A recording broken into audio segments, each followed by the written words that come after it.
I came to Tech in 2015, January of 2015. Kliff called me, and it was hard to tell him no. Came on 2 interviews up here. Want to soak up his knowledge, want to see how he operate. That Joker was a worker, man, a brainiac. I used to always call him Steve Jobs of offensive game plan and just scheming in general. He was just like Steve Jobs, So I want to know why he thought certain things. I want to know how he saw things, and I was just a sponge. I was really the only offensive coach to work for him for 4 years. Wow. Only guy to stay and work with him for 4 years.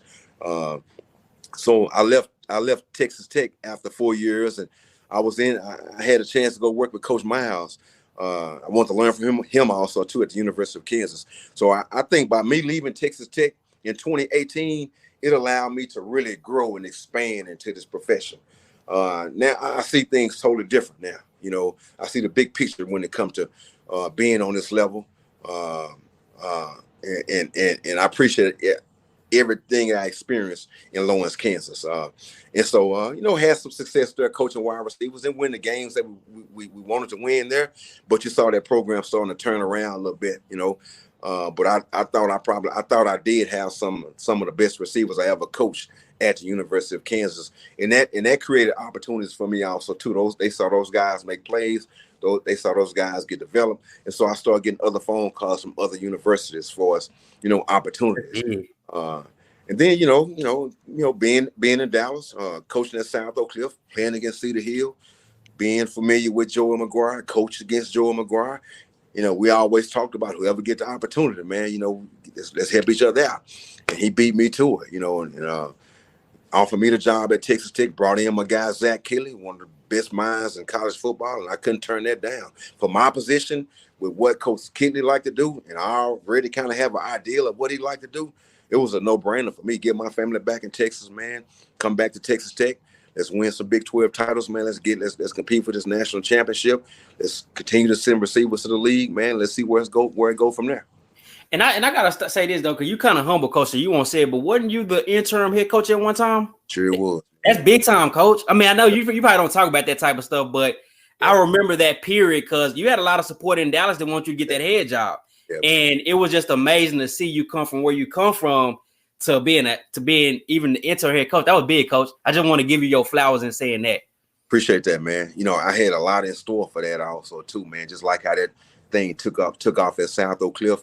We had plans up in Lawrence, Kansas, man. It was about to get very scary fast, too. Man. But I still have those same dreams, though, so it's not over. But I appreciate you for that, though.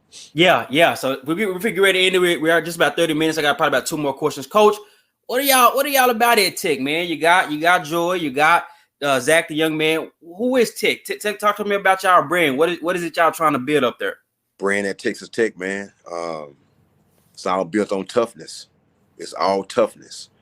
It's all about competing. It's all about hard working. Then it's all about having true, authentic relationships, being good people. That's where I'm at in my career right now. I got to be with good people. Anybody that have that have the ability to touch players on a collegiate level, that's academics, that's nutrition, strength staff, coaches, ops guys. I do my research with all of that right now. I don't get caught up in just the job. I want to know, who are these people? What are they about? Are they really about the players, or are they really about wins and losses, or in the university? I feel like if you take care of the players, everything else gonna take care of itself. So, and that's what Joey is about. It's all family oriented here, built on hard work, man. Putting the players first, putting his family first, man, and being the toughest team in the Big 12, the toughest team in the country. Let me ask you this, Coach. I can tell you're a cerebral guy. What's your ways of learning? As a coach, as a man, as a husband, what's your way of learning? I got to hear it. I want to see it, and it got to have defined rules with everything I do. I got to hear it. I got to see it, and it has to have defined rules. It has to answer the why and how. It has to answer all of that. So I'm a guy that's built on rules. What we're doing, want to keep it very simple. Want it to appear difficult, but I definitely want it to be very simple for guys. I don't like to put players in a situation where they need to think. I don't want to put too much on their mind. I want to simplify that stuff as much as possible to allow these guys to play fast and you know and make plays and playing the game that they love. You know, so I got to see it and hear it. Let's end with this one, Coach. What would you give? I mean, you're a young coach that, I mean, you got